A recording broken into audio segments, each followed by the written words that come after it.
Welcome to Thursday.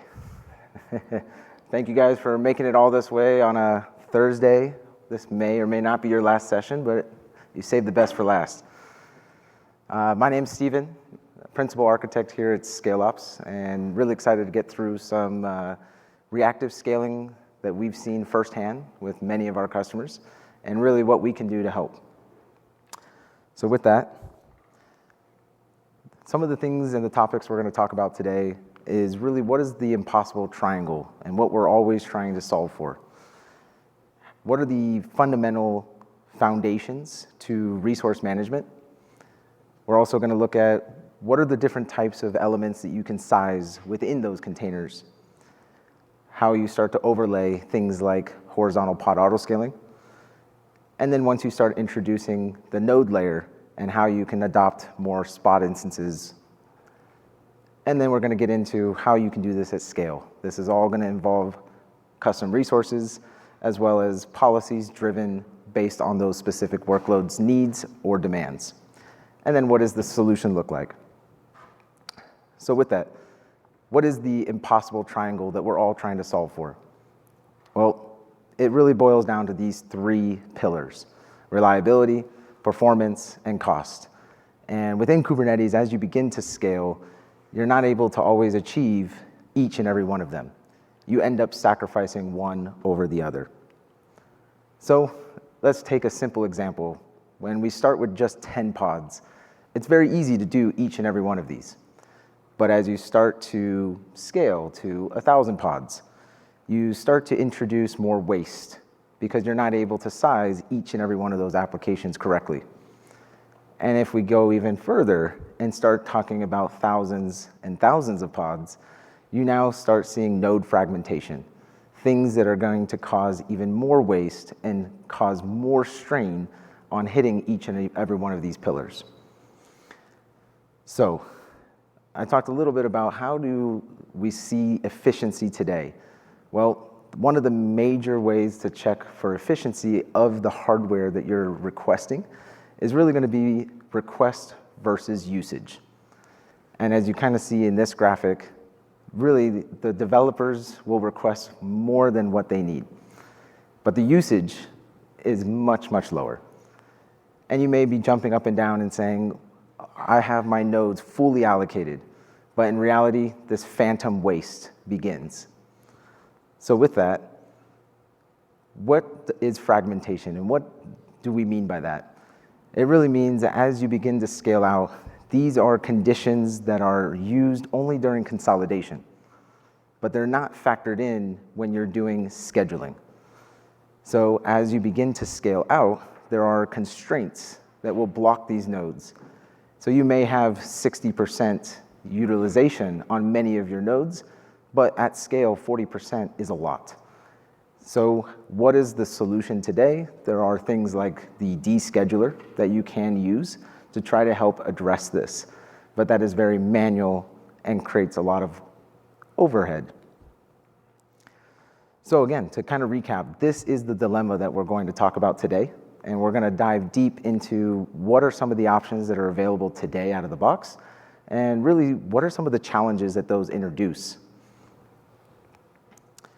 So, what are some of the foundational ways that you guys can manage resources? I'm sure all of you know here, so I'm going to breeze through this. Requests and limits, some of the foundational topics of how you can define your resources. What many people don't realize is requests are just as important as limits. Limits are your boundaries, but requests is really what the scheduler is going to use to define what node it can be placed on. When you start to see contention on a node, meaning nodes begin to become heavily utilized, is when you'll start to see the Linux kernel come in and play a role. But these all factor into the eviction logic that we're going to talk about in a moment, and that's all around the quality of service. Quality of service is not used for scheduling, it's actually used for eviction when and if there's contention. And I can tell you, at scale, there will be. So what are those? As a quick recap, there's three: quality of service. You have best effort. This is really when You've defined no request and no limits. You have burstable, meaning you've defined at least a request and a limit, but they are not the same. And then lastly, you have guaranteed. Your requests and limits match. So with that, what is really the difference between Kubernetes and Linux, and how do those two play a role? A lot of people don't realize requests within Kubernetes is millicores, but Linux operating system doesn't necessarily use cores. It uses time. And this is one of the biggest complications for many organizations is you can't just look at everything in just resources on what the node is reporting. There are runtime constraints, such as this time. You are allotted amount of time that the CPU will run your task, thread, or process. So those are typically called time slices. And today, the default is 100 milliseconds. So when workloads with larger requests, they will be allocated more time of that CPU. Think of it as proportional. And really, this only matters when you start to face contention. So when a node is heavily allocated, then the time will be allotted more to the workload with the higher request. And this is what the challenge becomes at scale, is now you're not only ensuring that the requests are set correctly, but also your limits. So as I kind of mentioned, there are C groups. These are what really enforce these boundaries that are defined within the pod spec. And depending on if you're using C group V1 or V2, you will see there will be shares and weights, or periods and or quotas. I'm not going to dive too deep on them, but these are what the Linux kernel is going to use when monitoring each and every process of that container. So we talked a little bit about Kubernetes versus the Linux operating system and the kernel. How does the scheduler all play with this? Well, the scheduler is really important for placing the pods on the nodes that have that capacity, but it has no concept of this time. That's really going to be managed by the kubelet that is running on each of those nodes. So we talked a little bit about pod preemption, priorities, and quality of service. Let's put all these together to understand what they introduce. First, the scheduler. If you're using a priority class is going to really help decide which pod should be placed first. But when we think of that in terms of evictions, it's actually not responsible for using anything with the quality of service. It's actually looking for workloads that have a lower priority to evict it, and that's being done by the scheduler. On the other hand, the kubelet is what's actually going to be enforcing that quality of service. So again, only if there's node pressure or contention, whether that's CPU, memory, GPU, you name it, that is when that quality of service comes into play. It's going to go through an eviction logic that's going to decide what should be evicted first. So as you saw earlier, when it was a guaranteed, those are going to be the last to be evicted in the event there is stress. All of these are, again, to highlight the challenges that are introduced when you have scale and many, many different developers defining different needs knowingly or unknowingly. So just to recap, priority class is when a pod is going to be scheduled, whereas quality of service is going to say which pod is going to be evicted should there be contention.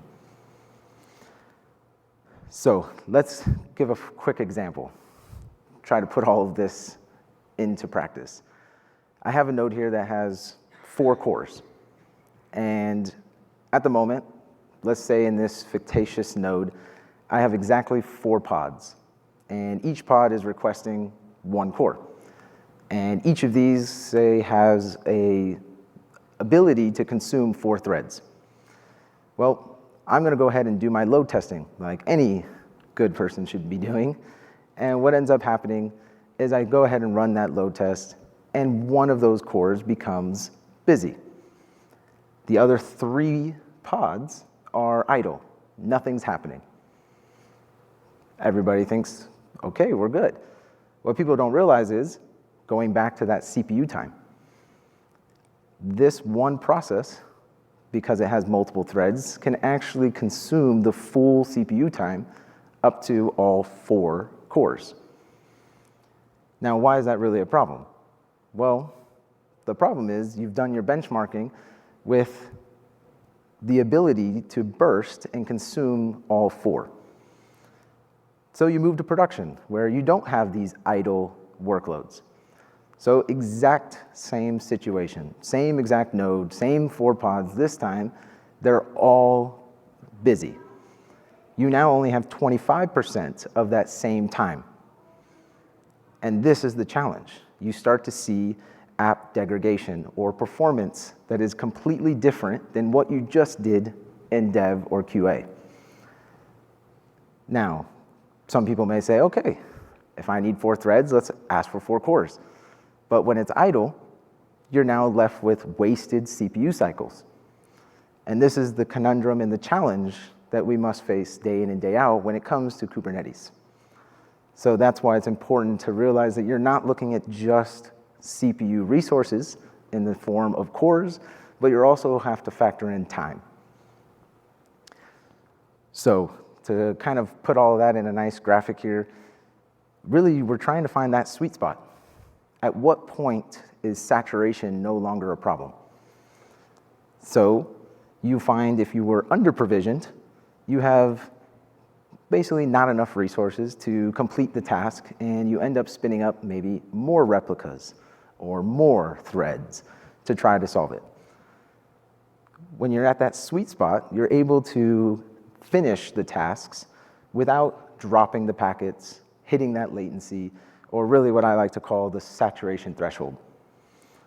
And this is what you're always trying to look for when you're sizing your applications.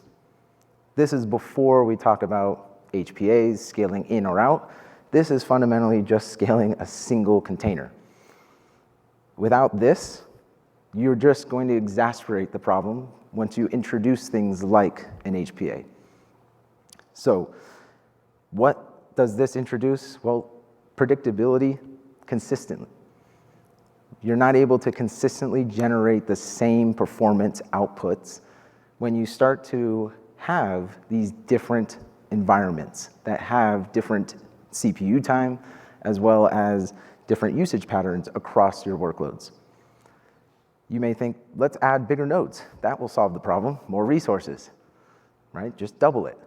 Well, large nodes do give you higher percentages in terms of usable space, but this leads to overpacking. And now the saturation is even higher.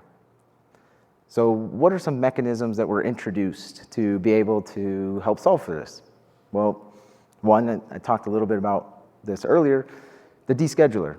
This is going to help look for opportunities after pods are scheduled to consolidate them and reschedule them, because today the scheduler is only factoring these constraints during initial creation time.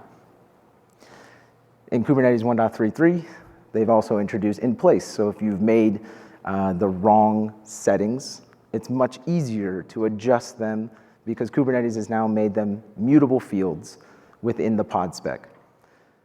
And then lastly, if you're using anything like sidecars and init containers, you can now set pod level resources, meaning that these can be constraints on the entire pod versus individual containers within that pod. Now, all of this has been focused mainly around CPU and memory. But what about if we start introducing extended resources, something like GPUs? GPUs today have some limitations. Out of the box, when you install the GPU driver, it's going to tell the node exactly how many GPU units you have. But there are many other opportunities that we have today with CPU. I can make the CPU fractional. I can consume and context switch between that time. How can I do that with GPUs? Well, though it's not out of the box, there are a few things that you can actually do, and there's a few different approaches. One is you can install the NVIDIA drivers that allow for time slicing. However, there are some complexities with this because it's static. You set a percentage for each, what that GPU means to you, and then you can allot that fractional unit. You could also use the NVIDIA MIG, which is basically a hard partition of that GPU into a maximum of 7 units. Again, this is also very static, and it is done at the node level. And then lastly, there is NVIDIA's MPS, which is really around using their CUDA to dynamically set what that proportion should be. All of these have their own pros and cons, but the key is this introduces some of the same benefits that we talked about earlier in how do you maximize both the resources and the time for these expensive compute units.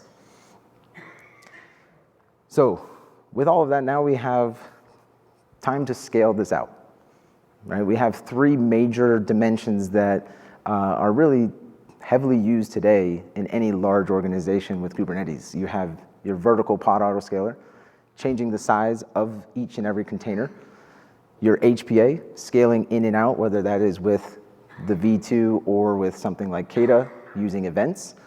And then you have your node scaling, the layer 7 or layer 4 in this case, to make sure that you're having the exact number of nodes and the correct size of nodes. But with all of that, it's very isolated. We talked a lot about some of these, but you start off with, okay, I have my VPA. And then later down the road, I decide it's time to introduce an HPA to scale out.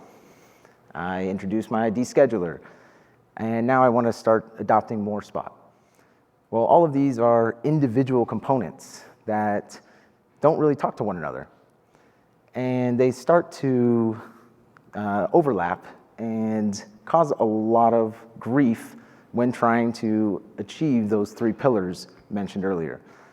So a good working environment is going to have all of these that work with one another. So some of the challenges with VPA specifically is it relies on historical data. It's looking at trends and patterns and makes it very hard to react to specific changes or bursty dynamic workloads. You have a peak or a bunch of traffic that comes in at any given time, and this VPA is not able to set those requests correctly. In turn, you have less CPU time, and now you're hit with latency. These are all things that you're now trying to combat on a 1,000+ environment. So what are some of the challenges? Well, some applications behave differently. Maybe I can use my P90. Should I use a P99? When should I not use averages at all? These are all questions that come in time and time again when trying to decide how should I do a one-size-fits-all. Do I have the same configurations in prod as in dev? We just saw an example earlier that that's not the best idea because not all of your workloads are running at the same caliber or processing the same amount of data. What if I want to have specific environments, namespaces for load balancing? And this really just limits the ability to have that one-size-fits-all. So with that, we talked a little bit about one of the new approaches in 1.34 was, I don't need to set per container resources. Why not do a per pod setting? Well, today that's not supported with VPA as well. So with all of that, you then start introducing the idea of custom controllers. I want to run my GitLab or GitHub runners locally. I want to have Airflow, my DAGs, my Jenkins, you name it. And all of these are custom top-level controllers. These are controllers that are not out of the box. Deployments, stateful sets, daemon sets, you name it. And these all have their own unique challenges. How do we group them? Is every Jenkins job the same? Is every DAG going to have similar profile or similar metrics? The answer is no. So all of this to say the performance has not been tested and is not easy to do in large clusters with many dynamic workloads. So let's put those 2 topics together. We talked a little bit about the VPA, but we talked also a little bit about descheduling. The VPA is going to go ahead and find an opportunity to right-size one of your workloads. It goes ahead, it restarts that pod, assigns the new value. The team decides, oh, time to upgrade my image. I now have a new image version. And then only after the fact, the descheduler comes in and decides to evict it once again, just to solve that refragmentation or that node fragmentation we talked about earlier. And you can see the level of interruptions, disruptions across the environment when you're talking about thousands and thousands of pods. So what do you have to do to introduce to prevent this? Well, now you're adding more complexity. Time to add PDVs, time to add annotations, and try to influence the decisions that these tools are trying to make. So what are we really trying to say is we have to be able to react to any sudden burst or traffic to make sure that there's no latency and there's no packets that are being dropped. Now it's time to scale it out.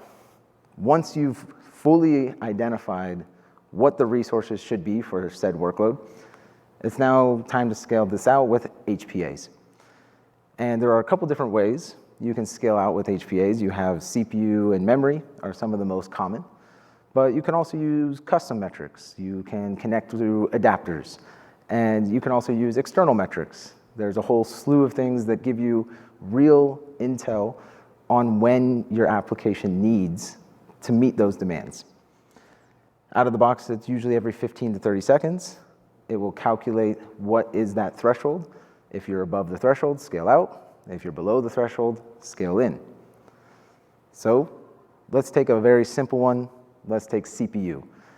The kubelet has a C advisor that is going to report the usage of each and every container on said node. And with that, I can then begin to develop what should be my scaling thresholds and what should I do. However, out of the box, if you're not changing any of the caching mechanisms, it's only going to last for 60 seconds. This isn't going to persist. It's not going to store. Right? This is not Prometheus. This is just metrics. So what ends up happening is we get into this thrashing loop. So here's an example. I've set my HPA to 70%, meaning at any time the CPU goes above 70%, let's scale out. Simple enough. Should work great. Right? I'm saving 30%. I'm saying if it goes above, it's time to add more replicas before it is capped. Well, what we're finding is that in this example, if my usage was only 0.8, and I have something like VPA that is dynamically changing those requests, when I first started with that 2 CPU request, it doesn't scale out. It's perfectly fine. But the VPA now decides, you really don't need that. It's time to drop that down to 1 core. Next thing you know, my 70% utilization is now 80%, and it scales out.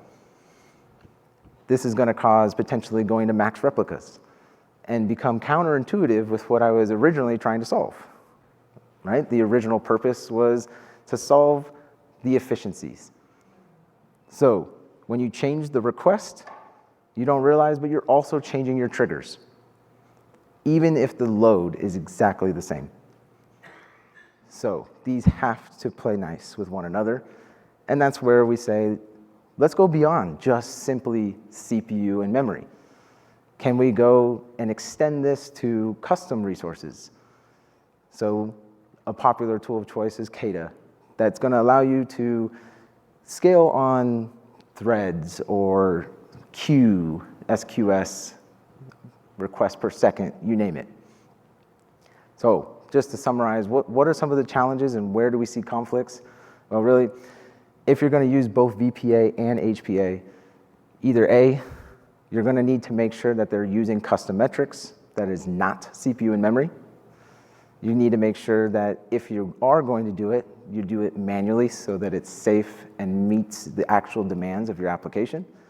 And then also, you could also just separate them. Any workload managed with HPA that is using CPU or memory, opt those out, whereas those with, you can safely consume VPA. But this does not solve the challenge that we're all here is at scale. Now, great, let's say I do move everything to custom metrics. Now the next challenge is it's still reactive. The fundamental problem with HPAs is they're going to only react and scale up when needed. But if I have patterns and trends, is there a way to improve that? Can I limit that thrashing? And that's where this is really going to introduce how can we be more proactive with our HPAs. And here's a simple kind of timeline to really show you the problem, why so many individuals are forced to over-provision or arbitrarily set their min replicas very, very high. Let's say at 9 a.m. I have a traffic spike. My HPA takes 30 seconds before it finally sees the utilization has crossed that threshold. So my HPA scales. It takes me about 30 seconds to download the image, become healthy, and it's over a minute before I can even begin handling and servicing that new traffic. So Kata will expand what we can scale, but it still can't predict and help us lower that lead time to new pods. Right? So with that, this kind of helps illustrate what we saw when you start to introduce predictive mechanisms into your HPA. Rather than waiting for some lead amount of time and scaling up being delayed, you get a lot of up and down unnecessary thrashing of that HPA and the number of replicas. You also have to think of the provisioning of the underlying infrastructure, such as those nodes. When we're able to predict those trends in advance and scale or warm the replicas, you get a much better outcome, and it allows your other investments in VPA and or node optimization to be much, much better. So how are we going to be able to do all of that? Custom resources is a really powerful way to consume operators, controllers, that can help manage all of this at scale. So custom resources, for those that may not know, are simply an extension to the Kubernetes API. They can be versioned, they can be reconciled, so that way things do not drift. And more importantly, it is something that you can repeat across your various environments. This is going to also give you the opportunity to be cluster scoped or namespace scoped. Maybe you have specific clusters that need a specific set of policies or definitions compared to maybe specific namespaces. This is really important because every workload has different characteristics. Therefore, they all should have their own custom configuration. And that's, as you can see, JVM, Kafka, all have behaviors that can't have a one-size-fits-all approach. So now, as we move from application scaling, now we have to start overlaying that with node scaling. And one of the biggest things that people look to jump to right away is how can I consume more spot instances? And you may say, oh, go to Carpenter, flip the switch, I'm consuming Spot. But what about some of those lift and shift applications that maybe aren't ready for Spot?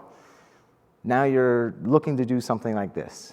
I want some of my nodes to be on Spot, some of my nodes to be on demand. And though that can be attained or achieved, really that only is governing the infrastructure layer. How do you make sure that the apps themselves respect that same ratio? For example, I have 10 replicas. I want 8 of those replicas to always be on Spot and 2 of them to always be on demand. By just forcing 8 nodes to be on Spot does not mean I will actually get that desired ratio. So what is available today? Well, within Carpenter, you can go ahead and define node selectors that can be used for topology spread constraints. This is obviously going to introduce some complexity because now on every single one of your workloads, that are maybe you want a 50-50 blend, an 80-20 blend. You're adding these topology spread constraints, these skews, and what you're comfortable with. And you can imagine the overhead of trying to implement this to thousands and thousands of pods within your environment. So, what are some of the risks and why do I bring this up? Well, pod depletion, or the pool can be depleted of spot instances. Yes, it can fall back, but if you have these topology spread constraints that are hard requirements, you run into the risk of your workloads becoming unschedulable. Rebalancing. Today, Carpenter does not support rebalancing of spot instances out of the box, meaning as time goes on, you fall into that same node fragmentation that we talked about earlier. You can use tools like the node disruption handler to try and improve some of this, but really all of this is going to require manual orchestration on the development team. So, what's the ideal world? Well, the ideal world would be you define the ratio that makes sense to improve the adoption of spot instances and do it at the pod level. If you need 80-20, 80% of those replicas will have the correct affinities to be assigned appropriately. So, to kind of put all this together, today there are many, many native tools that are available to help solve a lot of these, but they have to work with one another. VPA and HPA have many race conditions, if not thought about carefully. Your scheduler today is an append only, meaning I'm going to just add more pods. It is not interested in looking at, can I go back and look and review those previous opportunities for better ones? How do I help with spot management? Next would be predictive versus reactive. Reactive scaling is really what leads to a lot of these challenges. Once you introduce predictive scaling, you're able to ease a lot of the burdens and inefficiencies that come with some of these other approaches. How do you coordinate across all of these in a continuous manner?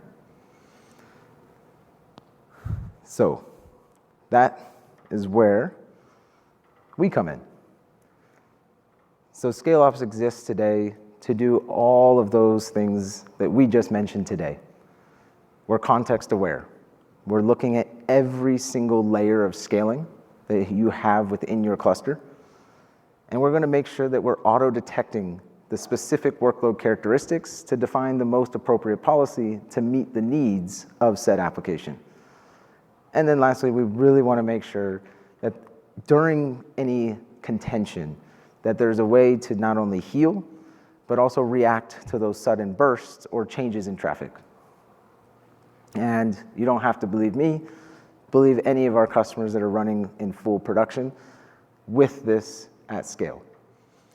So, to kind of wrap up and summarize here, there's a lot more than what I could cover in this session, but it's all around how we can help size each and every container in each and every one of your workloads, how we can influence the scheduler to place pods more intelligently and reduce node fragmentation, how we can help you guys adopt AI infrastructure, whether that's GPUs, time slicing, etc., and then what we can do with replica optimization, introducing predictive mechanisms so that way you guys can scale more consistently and safely. So, I know the conference floor is probably closed, but if you guys have questions, I'll be happy to answer any here. I'll stay for the next 15 minutes to help address anything that you guys might have. Otherwise, I appreciate you guys taking the time and coming out all the way over here.